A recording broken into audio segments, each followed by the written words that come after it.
Turabasuje abakunzi ba Rubavu Buy and Sell cyangwa se abakunzi ba channel yacu Rubavu Estate. Hano turi ni kuri YouTube, iyi channel ni yacu Rubavu Buy and Sell, tubagezaho amazu n'ibibanza bigurishwa.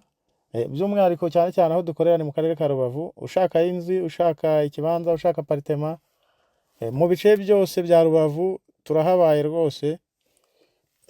Uyu munsi rero nk'ibisanzwe ni turi mu karere ka Rubavu, mu murenge wa Rubavu, akagari ka Buhaza, hafi neza ya centre ya Byahi. Turi kubereka ikibanza kinini cyane gifite ubuso bwa 600 cyangwa se gifite metero 30 kuri 20. Ni ikibanza kinini cyane gishobora kuvamo bibiri, harimo n'inzu. Iki kibanza rero turi kukigurisha kandi kiri ku giciro cyiza cyane. Wowe wifuza kugura ikibanza kinini ushobora kubakamo inzu, ukagira parking, ukagira amajaride, aho ushobora kubaka inzu nini yo guturamo, ukaba washyiramo n'izindi ku ruhande zo gukodesha, kuko metero kare 600 urebye ni ibibanza bibiri bifite metero kare 300. Urumva ko ari ahantu hahagije kandi hanini cyane. Rero iki kibanza kirimo n'iyi nzu, nureba ku mashusho urabona ko ari kinini cyane rwose, ni nk'ikibuga cy'umupira. Waduhamagara iki kibanza ukakigurira kuri miliyoni 28 z'amanyarwanda. Iki kibanza niko turi kukigurisha. Ni ikibanza cyiza rero kandi gisobanutse, kiri mu miturire, ahantu heza cyane, metero nka 50 uvuye kuri kaburimbo, metero nka 500 uvuye muri centre ya Byahi, centre ishyushye cyane. Ni hafi y'ibitaro, ni hafi y'amashuri ya kaminuza ya UTB, ni hafi y'amashuri asanzwe. Ibikorwa remezo byose birahari kandi iri no hafi ya kaburimbo. Iki kibanza rero ntumve tuvuze miliyoni 28 ugire ngo kirahenze.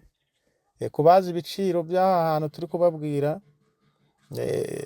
ibibanza rwose ahubwo kino kiri affordable cyane kubera ko bunini bwacyo. Hari gihe tuvuga ibiciro abantu bavuga ngo twavuze menshi, ariko miliyoni 28 ukagura ikibanza gifite metero kare 600, urumva ko harimo ibibanza bibiri. Urumva ko ikibanza kimwe cya metero kare 300 ubu kiguze miliyoni 14. Kandi ntago bisanzwe rwose, aho hantu turi kubereka ntago wapfa kuhabona ikibanza cya miliyoni 10. Rero duhamagare abari imari, kuko ubuso nabwo abari bunini kandi kiri ahantu heza, hari ibikorwa remezo, ahantu ushobora kubaka inzu zo gukodesha, ahantu ushobora kubaka inzu yawe yo guturamo, cyangwa se indi business runaka ijyanye na real estate, nayo birashoboka cyane kuko na ahantu hameze neza cyane.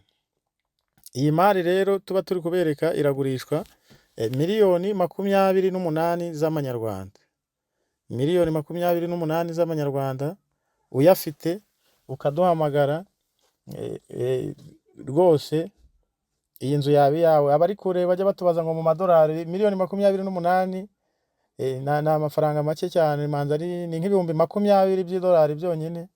Urumva ko iki kibanza kidahenze. Rero kigure UPI y'iki kibanza bayikwandikeho, harimo n'inzu ushobora gushyiramo izindi cyangwa ukayivugurura. Ushobora kukibika ukaba ubitsemo amafaranga mu minsi mike bakazakungura nawe.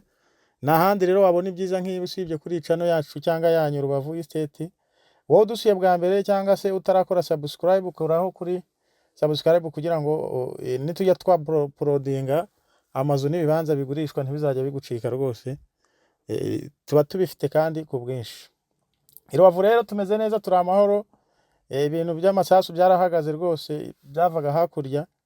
Ubu ibintu byose biri mu buryo, akazi karakomeje, abantu turatekanye, turi mu kazi kacu. Muduhamagare rero namwe rwose uze usure kino kibanza, ubundi ukigurire. Dukorera mu mujyi wa Gisenyi imbere ya station Marine, no dufite office yacu. Niho wadusanga, cyangwa se ukaduhamagara kuri izo nimero zacu ziri kubona kuri video, cyangwa se 0781 11 75 255. Naho watubona no kuri email, naho turahari, cyangwa se ku ma social media yandi yacu dukoresha, yaba Facebook, Instagram, TikTok, hose turahari, na hano kuri YouTube. Hose wandika Rubavu Estate ubundi